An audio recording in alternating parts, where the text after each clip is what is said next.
Are you looking to make a really good biryani? Hi, my name is Rick, and in this video, I'll show you how to make a good biryani every single time while maintaining consistency. I've tried multiple methods of making biryani, which involves using a heavy base pot, using a rice cooker method, and I've tried a few other methods as well, but that didn't give me success. And this method works perfectly for me.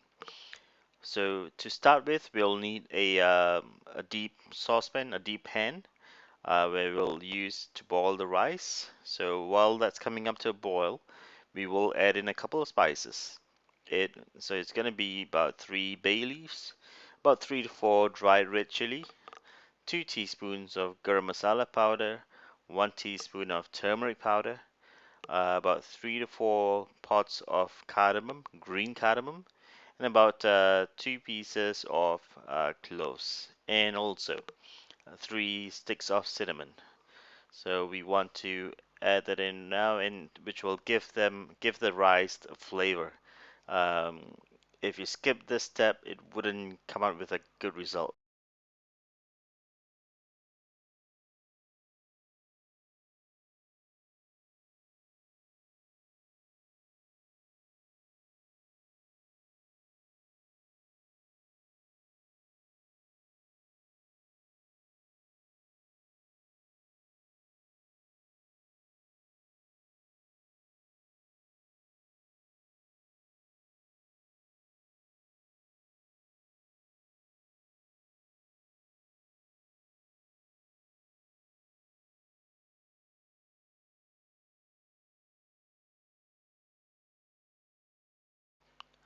One of the crucial ingredients which I totally forgot is salt.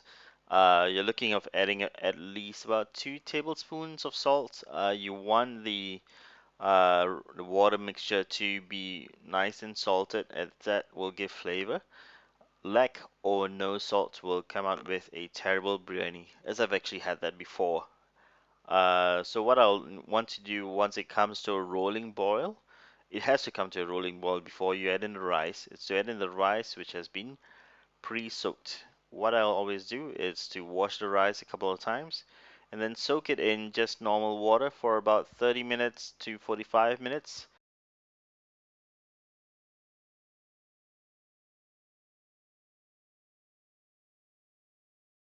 Since the water has come out to a boil, we'll now proceed to add the rice. Make sure to add it slowly, not to just dump the whole thing in, as you will burn yourself. You don't want that to happen in the middle of making a biryani. So once that's added in, we'll just let it boil for a couple of minutes. We want a texture which the rice is not fully cooked, but you're looking at about a 3/4 doneness.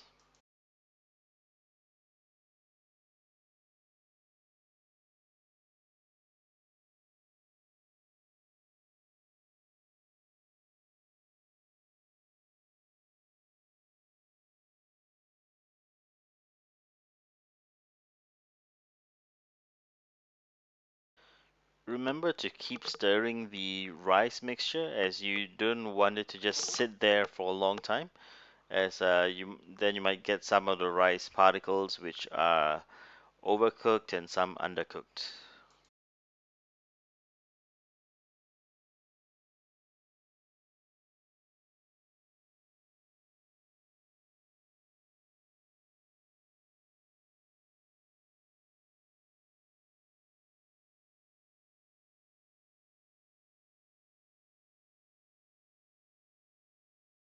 And now it's the time where we need to give it a nice good stir, and it's probably should be done now.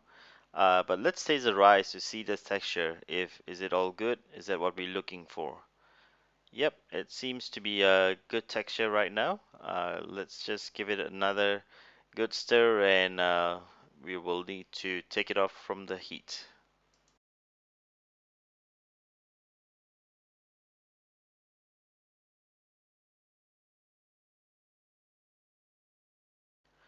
Now what I'm going to do is, since I'm going to make this in the oven, I've got a baking tray which I'm using. So scooping it up from the pot and putting it in the baking tray. What we want to do is to put one layer of rice first. It can include everything which we have, all the aromatics that we have put in. So layer of rice, the chicken, and then top it up with another layer of rice. So once you put one layer of rice, we'll then want to add in the chicken.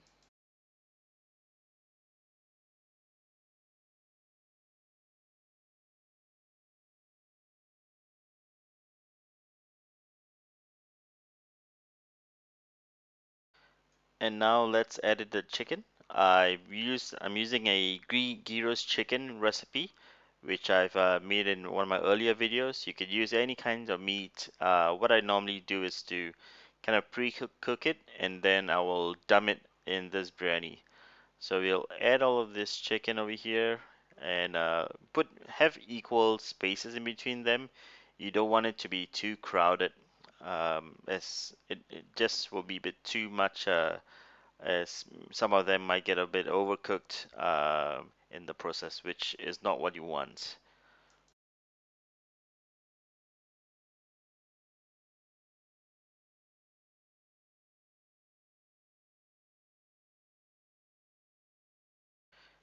Now that we've got all the chicken on the tray, we want to put another layer of rice. So you want to cover the rice pretty well.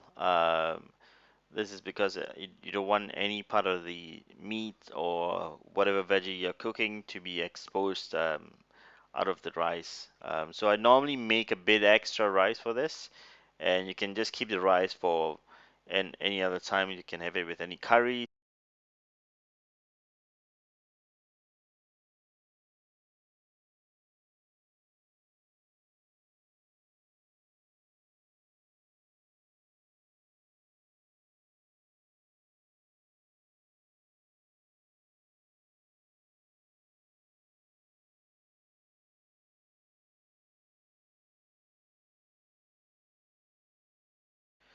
Now this is one of the important parts which I feel gives added flavor to the biryani. It's saffron water. Basically, it just mix a couple of stalks of saffron with boiling water and keep it for about 10 to 15 minutes. And just drizzle it on top. Don't be afraid of adding that you're adding too much water in there. That's fine. Half a teacup is fine. Of course, don't go more than try not to go more than that, as it might make it a bit soggy.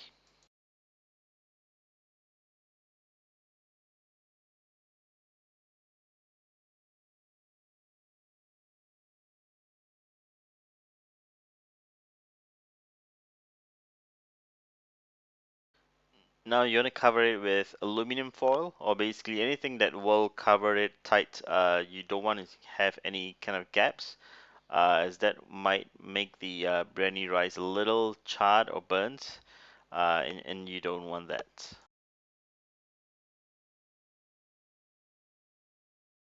Now I've got my oven preheated at 200 degrees, and I'm just putting that into my oven, and that's gonna be for about an hour to an hour and a half, and then you might want to take it out and check the consistency. So there it is in the oven. It's been about an hour in the oven, and I think it should be done. Yes, it looks perfectly done. What you want to do now is not to have it right away. You gotta give it time to kind of settle down and chill out for a while.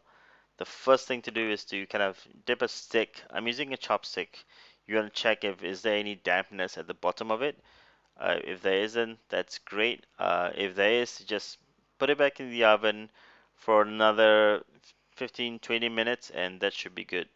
So what I'm gonna do now is to kind of give it a nice gentle stir on the top, uh, and and then kind of have it in about maybe 20 minutes.